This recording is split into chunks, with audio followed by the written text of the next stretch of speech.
Hello everyone, welcome back to my YouTube channel. I hope ଆପଣ ସମସ୍ତେ best and better ଥିବେ। ତ finally ଇଏ ରାବଣ ମୁଭି ପାଇଁ ବହୁତ ବଡ଼ ଗୋଟେ ଇମ୍ପୋର୍ଟାଣ୍ଟ ଭିଡ଼ିଓ। ତ ସବୁ ପ୍ଲିଜ୍ ଫୁଲ୍ ୱାଚ୍ କରନ୍ତୁ, ତେବେ ହେଲେ ଯାଇକି ଆପଣମାନେ ସବୁ ତଥ୍ୟର ମେନ୍ କଥାଟା ଜାଣିପାରିବେ, ଠିକ୍ ଅଛି ନା। ତ ଫୁଲ୍ ୱାଚ୍ କରନ୍ତୁ। ତ ଚାଲନ୍ତୁ ଭିଡ଼ିଓକୁ ଷ୍ଟାର୍ଟ କରିବା। ତ ଭିଡ଼ିଓକୁ ଷ୍ଟାର୍ଟ କରିବା ପୂର୍ବରୁ ଯେଉଁମାନେ ବି ଆମ ଚ୍ୟାନେଲକୁ ସବସ୍କ୍ରାଇବ୍ କରିନାହାନ୍ତି ଏବେ ସୁଦ୍ଧା ପ୍ଲିଜ୍ ଚ୍ୟାନେଲକୁ ସବସ୍କ୍ରାଇବ୍ କରିଦିଅନ୍ତୁ।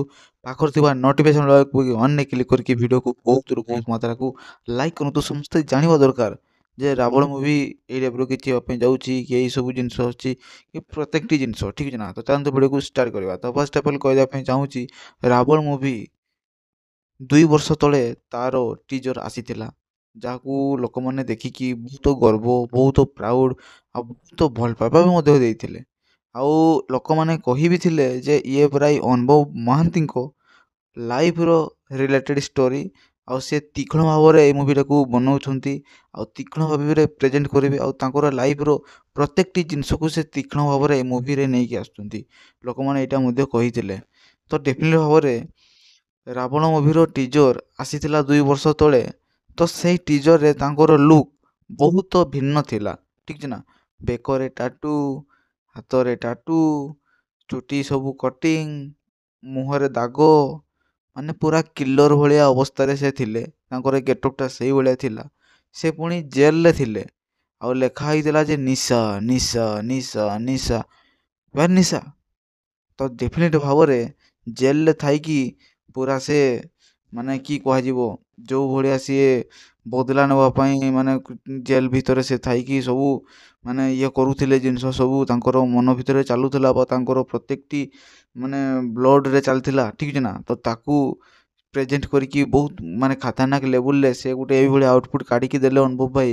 ତାକୁ ଦେଖିକି ଲୋକମାନେ ବି ଭୟଭୀତ ହୋଇଗଲେ ଯେ ଇଏ ଅନୁଭବ ମହାନ୍ତିଙ୍କର ଗୋଟେ ଆଉ ଗୋଟେ ଅବତାର, ଯାହାକୁ କେହି କେବେ ଦେଖିନାହାନ୍ତି। ସେଇ ଜିନିଷଟା କେବଳ ରାବଣ ମୁଭିରେ ହିଁ ଦେଖିବା ପାଇଁ ମିଳିବ। ତ ପାର୍ଟ 1 ଆଉ ପାର୍ଟ 2 ଦୁଇଟା ଯାକ ଆସିବ ରାବଣ ମୁଭିର, ଠିକ୍ ଅଛି ନା। ତ 2 ବର୍ଷ ତଳେ ଆସିଥିବା ମାନେ ତା'ର ଆଉଟପୁଟ୍ଟା ରାବଣ ମୁଭିର ବହୁତ ଭିନ୍ନ ଥିଲା। ବଟ୍ ଏଇ କିଛି ଦିନ ମଧ୍ୟରେ ହିଁ ଦୁଇଟା ପୋଷ୍ଟର ରିଲିଜ୍ ହେଲା ରାବଣ ମୁଭି ତରଫରୁ। ଭାଇ ସମ୍ପୂର୍ଣ୍ଣ ଭିନ୍ନ, ଠିକ୍ ଅଛି ନା, ସମ୍ପୂର୍ଣ୍ଣ ଭିନ୍ନ। ସେଇଭଳିଆ କିଛି ବି ଜିନିଷ ଏଇ ଭିତରେ ଦେଖାଯାଉ ନାହିଁ, ଠିକ୍ ଅଛି ନା।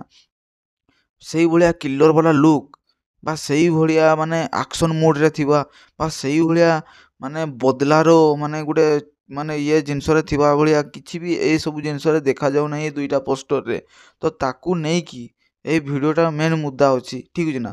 ତ ମୋର କହିବାର ମାନେ ହେଉଛି ଆଗ ଆଉଟପୁଟ୍ରେ ପୁରା କିଲର ଆଉ ଭୟଙ୍କର ଭଳିଆ ଅବତାରରେ ଆସିଲେ, ହେଲେ ଏହି ରିସେଣ୍ଟଲି ଦୁଇଟା ପୋଷ୍ଟରରେ ସେମିତିକା କିଛି ବି ନାହିଁ, ନର୍ମାଲ୍, ପୁରା ନର୍ମାଲ୍, ଠିକ୍ ଅଛି ନା। ଶିବରାତ୍ରିରେ ଗୋଟେ ଆସିଲା ପୋଷ୍ଟର, ଶିବ ବାବାଙ୍କୁ ସେ କ୍ଷୀର ଅର୍ପଣ କରୁଛନ୍ତି ତାଙ୍କ ଲିଙ୍ଗରେ, ଠିକ୍ ଅଛି ନା। ତାପରେ 2 ଦିନ ତଳେ ଆସିଥିଲା ମାନେ କି କୁହାଯିବ, ଗୋଟେ ଗୁମ୍ଫା ଟାଇପ୍ର ଜାଗାଟା ଅଛି, ସେଠିକି ଯାଇଛନ୍ତି ରୁଦ୍ରାକ୍ଷ ଧରିକି ପଛ ମାନେ ଇଏଟା ଦେଖେଇଲେ, ଠିକ୍ ଅଛି ନା, ବ୍ୟାକ୍ଟା। ତ ସେଇଟା ଆଉ ତାପରେ କାଲି ଆସିଲା ଶିବ ବାବାଙ୍କ ଲିଙ୍ଗରେ ସେ କ୍ଷୀର ଅର୍ପଣ କରୁଛନ୍ତି। ତ ଏଇ ଦୁଇଟା ପୋଷ୍ଟରକୁ ଦେଖିକି ସେଇଭଳିଆ କିଛି ବି ଜିନିଷ ସାମ୍ନାକୁ ଆସି ନଥିବା ଭଳିଆ ମୋତେ ଲାଗିଲା। ଯେଉଁ ଭଳିଆ ଜିନିଷ ତା'ର ଟିଜର୍ ଆସିଥିଲା 2 ବର୍ଷ ତଳେ, ଠିକ୍ ଅଛି ନା। ତ ନିହାତି ମାତ୍ରାରେ 2 ବର୍ଷ ତଳେ ଆସିଥିବା ଜିନିଷ ପୁରା ଭୟଙ୍କର ଥିଲା। ଏବେ ଆସୁଛି ଯେଉଁ ସବୁ ଜିନିଷ ଗୁଡ଼ା, ୟା ନର୍ମାଲ୍ ବା ମାନେ ସାଇଲେଣ୍ଟ କିଲର ଯାହାକୁ କୁହାଯାଏ, ବା ମାନେ ଭକ୍ତର ମାନେ ମେନ୍ ଯିଏ ଅଛନ୍ତି ଶିବ ଭକ୍ତ, ପୁରା ମାନେ ରାବଣ ଥିଲା ଶିବ ଭକ୍ତ, ସବୁଠୁ ବଡ଼ ଭକ୍ତ ରାବଣ ଥିଲା। ତ ଡେଫିନେଟଲି ଭାବରେ ରାବଣ ଯେହେତୁ ହେଇଛନ୍ତି ମାନେ ଶିବ ବାବାଙ୍କୁ ପୁରା ଭଲସେ ହିଁ ସେ ମାନିବେ, ଆଉ ତାଙ୍କୁ ପୁରା ଭଲସେ ପୂଜା କରିବେ, ଆଉ ତାଙ୍କୁ ପୁରା ମାନେ ଉଚ୍ଚରେ ରଖିବେ। ରାବଣ ଯେହେତୁ ଶିବ ବାବାଙ୍କୁ ବହୁତ ଭଲ ପାଆନ୍ତି, ବହୁତ ଶ୍ରଦ୍ଧା କରନ୍ତି, ବହୁତ ପ୍ରାର୍ଥନା କରନ୍ତି ନା, ତାଙ୍କୁ ସେ ଅମର ବର ବି ଦେଇଥିଲେ ଶିବ ବାବା ରାବଣକୁ। ତ ଡେଫିନେଟ୍ ଭାବରେ ଇଏ ହେଉଛି ଅନୁଭବ ଭାଇଙ୍କର ଆଉ ଗୋଟେ ଅବତାର, ଯାହାକୁ ରାବଣ ମୁଭିରେ ହିଁ ଦେଖିବା ପାଇଁ ମିଳିଯିବ। ଗୋଟେ ଭୟଙ୍କର, ଆଉ ଗୋଟେ ସାଇଲେଣ୍ଟ କିଲର, ଆଉ ଆଉ ଗୋଟେ ବଦଲା ନେବାର ମାନେ ଜିନିଷଟା ଆସିବ। ଏଇସବୁ କେତେଟା ଜିନିଷକୁ ନେଇକି ପୁରା ମାନେ ତାଙ୍କର କ୍ୟାରେକ୍ଟରଟା ଘୁରିବ, ଠିକ୍ ଅଛି ନା। ଯିଏ ଯେଉଁ ଭଳିଆ କରିବ ସିଏ ସେଇ ଭଳିଆ ପାଇବ, ଏଇ ଟାଇପ୍ର କିଛି ଅଛି ଜିନିଷ।